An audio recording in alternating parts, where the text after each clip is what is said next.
Sir முக்கியமாக எனக்கு ஒரு சின்ன டவுட் இருக்குது இதில். இப்போ இதில் வந்து போகிற வர வண்டி, அதாவது ரோட்டில் ஓடுற எல்லா வண்டியுமே நீங்கள் வந்து எடுப்பீங்களா, இல்லை வந்து இத்தனை வருஷத்துக்குள்ளான வண்டி தான், இல்லைனா இப்போ வந்து BS4 வண்டி, இல்லைனா வந்து BS6 வண்டி, இல்லை நான் வந்து ஒரு 15 இயர்ஸ்க்கு முன்னாடி இருக்கிற வண்டி, அதுவும் இல்லாமல் இந்த லாரி, இந்த ஆட்டோ, இந்த மாதிரி எதாவது வந்து ரெஸ்ட்ரிக்ஷன்ஸ் இருக்கா, இல்லை இவ்வளோ கிலோமீட்டர்ஸ் தான் ஓடி இருக்கணும், சரிங்களா? இப்படி எதாவது ரெஸ்ட்ரிக்ஷன்ஸ் உங்களுக்கு இருக்கா? நீங்கள் அதையும் கொஞ்சம் வந்து சொல்லிட்டீங்கன்னா, நீங்கள் டீட்டெயிலாக சொல்லிட்டீங்கன்னா நம்ம வியூவர்ஸ்க்கு கொஞ்சம் யூஸ்ஃபுல்லாக இருக்கும். கண்டிப்பாக. இதில் வந்து பார்த்தீங்கன்னா நீங்கள் வண்டி உங்கள் வண்டி பண்ணும்போதே பார்த்துருப்பீங்க, நம்ம சில செக்ஸ் எல்லாம் பண்ணோம். ஸோ வண்டியோட கண்டிஷன்ஸ் எப்படி இருக்குங்கிறத பார்த்ததுக்கு அப்புறம் தான் வந்து நம்ம பார்த்தீங்கன்னா எந்த ஒரு வண்டியுமே இருக்கும். Simple test. உங்கள் வெஹிக்கிளில் வந்து பார்த்தீங்கன்னா சைலன்சரில் போய் உங்களோட ஃபிங்கரை வச்சு பாருங்கள். ஸோ உங்கள் பஞ்சு அந்த ஃபிங்கரை வச்சு பார்க்கும்போது எடுத்திங்கன்னா ஆயிலியாக இருக்குது, உங்கள் சைலன்சர் வழியாக ஆயிலாக இருக்குது அப்படின்னா அந்த வெஹிக்கிள் நம்ம பண்ண முடியாது. ஏன் பண்ண முடியாதுன்னு கேட்டிங்கன்னா, ஒரு கம்பஷன் சேம்பரில் வந்து ஒரு இன்ஜினில் வந்து பார்த்தீங்கன்னா ஆயில்ன்றது வந்து பார்த்தீங்கன்னா பிஸ்டனுக்கு கீழே இருக்கும். ஓகேங்களா? இந்த பிஸ்டனுக்கு கீழே தான் ஆயில் இருக்கணும், ஏன்னா அது லூப்ரிகேஷனுக்காக அந்த ஆயில் இருக்கும்.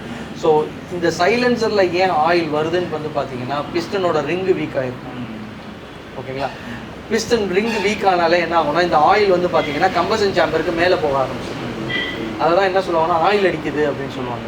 இந்த ஆயில் மேலே போய் அடிக்க என்ன ஆகும்னா ஃபஸ்ட்டு உங்கள் ஸ்பார்க் ப்ளக் போக ஆரம்பிச்சிடும். அடிக்கடி ஸ்பார்க் ப்ளக் வந்து போயிடுச்சு, மாற்றுங்க அப்படின்னு சொல்லுவாங்க. ஆமாம், 25. ஆமாம், ஓகே ஓகே. ஸோ அது வந்து ஆயில் அடித்து சேஞ்ச் ஆகிருக்காங்கிறத பார்க்க தெரியாது உங்களுக்கு. ஸோ அந்த மாதிரி ஆயில் அடித்து உங்களுக்கு அது போயிடுச்சுனாலே சைலன்சர்லாம் தெரிஞ்சிடும் உங்களுக்கு. அந்த ஃபர்ஸ்ட் டைம் இவர்கிட்ட வரும்போதே நான் கேட்டேன், என்னோட ஃபர்ஸ்ட் கொஸ்டின் என்ன, நம்ம வண்டி வந்து ஃபியூல் இன்ஜெக்ஷன்ல, ஸோ ஃபியூல் இன்ஜெக்ஷன் வண்டிக்கு பண்ணால் ஏதாவது பிரச்சனை ஆகுமா, ட்ராபேக் ஆகுமான்னு அவர் நான் ஃபஸ்ட்டு கேட்டேன். ஸோ அந்த மாதிரி எதுவும் கிடையாது உங்களுக்கு. நீங்கள் ஃபியூல் இன்ஜெக்ஷனாக இருக்கட்டும் அல்லது உங்களுக்கு ஏர்ஃபைல் மேலே சூப்பர் பைக்ஸாக இருக்கட்டும், எந்த வெஹிக்கிள்னாலும் நம்ம பண்ணலாம். ஸோ என்ன பண்ணுறதுக்கு முன்னாடி என்ன செக் பண்ணணும்னா இந்த பேசிக் செக் மட்டும் பண்ணிடணும். ஓகே, ஆயிலோட லெவல் செக் பண்ணணும். ஓகே, ஃபஸ்ட்டு வந்து ஒரு ஷீட் மாதிரி வந்து இது பண்ணுறாரு, வாங்கிக்கிறாரு. அந்த ஷீட்டில் வந்து ஒரு சில டீட்டெயில்ஸ் தான் ஃபில் பண்ணுறாரு.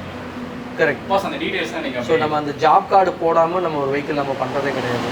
ஜாப் கார்ட்ஸில் என்ன இருக்குன்னா உங்கள் வெஹிக்கிள் எவ்வளோ கிலோமீட்டர் ஓடி இருக்குது, நீங்கள் எப்போ லாஸ்ட்டாக சர்வீஸ் பண்ணீங்க, ஸோ இன்ஜின் வந்து நீங்கள் ஏதாவது ரீபோர்ட் பண்ணியிருக்கீங்களா, ஸோ உங்கள் சைலன்சரில் வந்து ஆயில் லீக்கேஜ் இருக்கா, ஓகே, உங்களோட ஆயில் லெவல் எப்படி இருக்குது. ஸோ இந்த மாதிரியான செக்ஸ் பண்ணதுக்கு அப்புறம் தான் உங்கள் வெஹிக்கிளையே நாங்கள் எடுப்போம். இப்போ சப்போஸ் உங்களோட ஆயில் லெவல் வந்து கம்மியாக இருக்குது, ஓகே, ஆயில் லெவல் கம்மியாக இருக்கும்போது நான் டீகார்பனைசிங் பண்ண மாட்டோம். ஏன் டீகார்பனைசிங் பண்ண மாட்டோம்னா நம்ம இப்போ டீகார்பனைசிங் பண்ணும்போது இப்போ நீங்கள் அதில் வந்து அந்த ஆயில் லெவல் இல்லை, ஏன்னா நீங்கள் ஒரு நாள் தான் ஆயிருக்கு உங்களோட ஆயில் செக் பண்ணி நீங்கள் சேஞ்ச் பண்ணீங்க. நீங்கள் வந்து எவ்வளோ ஓட்டியிருக்கீங்கன்னு சொன்னீங்க, நீங்கள் வந்து 1000 கிலோமீட்டர்ஸ் ஓட்டியிருக்கீங்கன்னு சொன்னீங்க. உங்களோட என்ஜினில் வந்து பார்த்தீங்கன்னா எந்த லீக்கேஜுமே கிடையாது, ஆயில் லெவல் குறையிறதுக்கான வாய்ப்புகளே கிடையாது. சில வெஹிக்கிளில் வந்து பார்த்தீங்கன்னா ஆயில் லீக் இருக்கும். ஆயில் லீக் இருந்ததுன்னா நம்ம அந்த ஆயில் நம்ம லெவல் செக் பண்ணுவோம். ஸோ அதுக்கப்புறம் வந்து பார்த்தீங்கன்னா உங்கள் சைலன்சர்லாம் நான் செக் பண்ணேன், சைலன்சர் க்ளீன், எந்த ஆயில் லீக்கேஜ் வேணும். ஸோ அந்த மாதிரி ஆயில் லீக்கேஜ் இருந்ததுன்னா கண்டிப்பாக நம்ம டீகார்பனைசிங் பண்ண முடியாது. கண்டிப்பாக ஹெல்ப் பண்ணலாம். ஸோ அந்த மாதிரி வர முடியாதவங்க, ஒரு ஓல்டர் ஏஜில் இருக்கிறவங்க, பெரியவங்க வீட்டில் இருக்காங்க, ஸோ என்னோட வெஹிக்கிள் வந்து கொண்டு வர முடியாது சார், என்னால் இது பண்ண முடியாது. வீடியோ பார்த்து எனக்கு வந்து ஒரு இன்ட்ரெஸ்ட் இருக்குது, பட் என்னால் இது பண்ண முடியாது. கண்டிப்பாக. ஸோ வர முடியாது அப்படிங்கிற கஸ்டமர்ஸ்க்கு நம்ம என்ன பண்ணலாம்னா அவங்களோட வெஹிக்கிளை கொண்டு வந்து இங்கே பண்ணிவிட்டு திரும்பி எடுத்துகிட்டு போய் அவங்கள்ட்ட வந்து கொடுக்கறதுக்கான ஆப்ஷன்ஸும் நம்ம வந்து பண்ணலாம் நம்ம அவங்களுக்கு. ஸோ அது வந்து பார்த்திங்கன்னா எல்லாருக்கும் பண்ண முடியாது, யாரால் கொண்டு வர முடியாதோ அவங்களுக்கு நம்ம ஹெல்ப் பண்ணலாம். கண்டிப்பாக மிக அருகாமையான. ஸோ வித்தின் ஒரு 2 கிலோமீட்டர்ஸ் ஆர் 3 கிலோமீட்டர்ஸில் இருக்கிறவங்களுக்கு நம்ம கொண்டு வந்துட்டு சர்வீஸ் பண்ணி கொண்டு போய் கொடுப்போம். கண்டிப்பாக. ஓகே ப்ரோ, இப்போ வந்து 2 வீலர்ஸ்க்கு வந்து என்ன ரேட்டு, அதே மாதிரி கார்ஸ், அப்புறம் வந்து இந்த ஹெவி வெஹிக்கிள்ஸ்லாம் என்ன ரேட்டு? ஸோ இப்போ நம்ம 2 வீலர்னு எடுத்துக்கிட்டிங்கன்னா எல்லா வெஹிக்கிளுக்குமே சரி, ஸோ எவ்வளோ சிசி வெஹிக்கிளாக இருந்தாலும் சரி 500 நம்ம சார்ஜ் பண்ணுறோம். ஸோ இதே கார்னு எடுத்துக்கிட்டிங்கன்னா ஸ்டார்டிங் ஃப்ரம் ஆக்டிவா, ஆமாம், எந்த வண்டினாலும் 500 நம்ம சார்ஜ் பண்ணுறோம். ஸோ இதே கார்னு எடுத்துக்கிட்டிங்கன்னா 1500 சிசி வரைக்கும் நம்ம வந்து பார்த்திங்கன்னா 2000 சார்ஜ் பண்ணுறோம். ஸோ அதுக்கு மேலே அப் டு 3000 சிசி உள்ள வெஹிக்கிள் வரைக்கும் வந்து பார்த்திங்கன்னா 2500 சார்ஜ் பண்ணுறோம். இதே லாரி, பெரிய பெரிய ட்ரக்ஸு, ஜேசிபி இந்த மாதிரியான வெஹிக்கிளுக்குலாம் வந்து பார்த்திங்கன்னா சிசிக்கு 1 ரூபிங்கிற விதத்தில் நம்ம சார்ஜ் பண்ணுவோம். அது எத்தனை சிசி கெப்பாசிட்டியோ அதுக்கேற்ற மாதிரி 1 ரூபி அப்படின்றத நம்ம சார்ஜ் பண்ணுறோம். இதுக்கு ஏதாவது வந்து வாரண்டி பீரியட் அந்த மாதிரி ஏதாவது இருக்கா சார்? இல்லை, இதுக்கு வாரண்டி பீரியடுன்றது எதுவும் கிடையாது. பட் உங்களுக்கு இதுக்கு அடுத்து நீங்கள் எப்போ பண்ணணுங்கிறது நம்ம வந்து வெஹிக்கிளில் நம்ம பண்ணிட்டோம், இதோட கார்பன் போயிடுச்சு, இனிமேல் லைஃப் லாங் கார்பனே வராதுன்னு கேட்டிங்கன்னா கண்டிப்பாக வரும். ஏன்னா திரும்பவும் நம்ம ஃபியூல் தானே போட போகிறோம், ஃபியூல் தான் எரிய போகுது. ஸோ திரும்பவும் அது ஃபார்ம் ஆகும். அது ஃபார்ம் ஆகிறதுக்கு எவ்வளோ பீரியட்னு வந்து பார்த்தீங்கன்னா 7 கிலோமீட்டர். ஆமாம், கரெக்ட். இதுக்கு அடுத்து வந்து பார்த்தீங்கன்னா 10 to 15,000 கிலோமீட்டர்ஸில் போட்டுட்டு அதுக்கப்புறம் நீங்கள் ஒரு வாட்டி பண்ணிக்கலாம். நீங்கள் இந்த மாதிரி ஒவ்வொரு தடவையும் நீங்கள் இந்த இன்ஜினை க்ளீன் பண்ணி அந்த மாதிரி பண்ணிட்டீங்கன்னா கண்டிப்பாக நீங்கள் கரெக்ட். நீங்கள் அந்த மாதிரி பண்ணிக்கிட்டீங்கன்னா உங்களோட இன்ஜின் லைஃப் வந்து நல்லாவே இருக்கும். ஒன்றும் இல்லை, ஒரு பாத்திரத்தை நம்ம எந்த அளவுக்கு கழுவி சுத்தமாக வச்சுக்கிறோமோ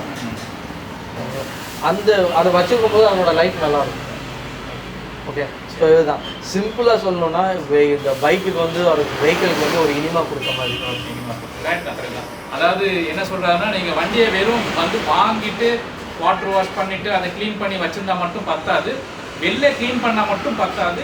சரி ப்ரோ, நான் இப்போ பாஸ் வந்து நம்மளுக்கு பண்ணிட்டாரு அந்த ப்ராசஸை. நான் அந்த வீடியோவில் நான் சொன்ன மாதிரி நான் ஒரு 1 or 2 வீக்ஸ்க்கு அப்புறம், 2 வீக்ஸுங்கிறது கொஞ்சம் ஷார்ட் பீரியட் தான், ஒரு 1 மந்த்துக்கு அப்புறம் நான் என்னுடைய ஃபீட்பேக்கை நான் சொல்கிறேன். நான் வந்து இன்ஸ்டாகிராம் ஹேண்டிலில் நான் போடுறேன் இது ஒரு வீடியோவாக. நம்மளுக்கு வந்து சிக்னிஃபிகன்ட் சேஞ்சஸ் ஏதாவது இருந்துச்சா நம்ம வண்டியில் ஓட்டும் போது அப்படிங்கிறத நான் வந்து கீனாக வந்து அப்சர்வ் பண்ணிவிட்டு நான் வந்து இவர்கிட்டையும் சொல்கிறேன். ஏதாவது வந்து இம்ப்ரோவைசேஷன் ஏதாவது இருக்கா அப்படிங்கிறத நான் அதே மாதிரி இன்ஸ்டாகிராம்லேயும் நான் போடுறேன். நீங்கள் அதையும் வந்து ஃபாலோ பண்ணிக்கோங்க. highway.mafia என்னோட இன்ஸ்டாகிராம் ஹேண்டில், அதையும் நீங்கள் தவறாமல் போய் ஃபாலோ பண்ணிக்கோங்க. ஏன்னா நம்மளுக்கு இன்ஸ்டாகிராம் ஃபாலோவர்ஸ் ரொம்ப கம்மியாக இருக்கீங்க. வீடியோ மட்டும் பார்க்காதீங்க, தயவு செஞ்சு போயிட்டு சப்ஸ்கிரைபும் பண்ணுங்கள், ஃபாலோவும் பண்ணுங்கள். முடிஞ்சால் உங்களுக்கு இஷ்டம் இருந்துச்சுன்னா தோணுச்சுன்னா பண்ணுங்கள். கண்டிப்பாக please follow mafia, highway mafia follow Instagram handle bro. OzoneAutocare. So எல்லாருக்குமே சப்போர்ட் பண்ணுங்கள், ப்ளீஸ் சப்ஸ்கிரைப் பண்ணுங்கள். ஸோ உங்களுக்கு நிறைய இன்ஃபர்மேஷன் அவர் ப்ரோட்டருந்து உங்களுக்கு கிடைக்குது. ஸோ எஸ்பெஷலி ரைடர்ஸ்க்கு ரொம்ப யூஸ்ஃபுல்லாக இருக்கும்னு நினைக்கிறேன். தேங்க்யூ. சரி, ஓகே, ரொம்ப தேங்க்ஸ். தேங்க்யூ.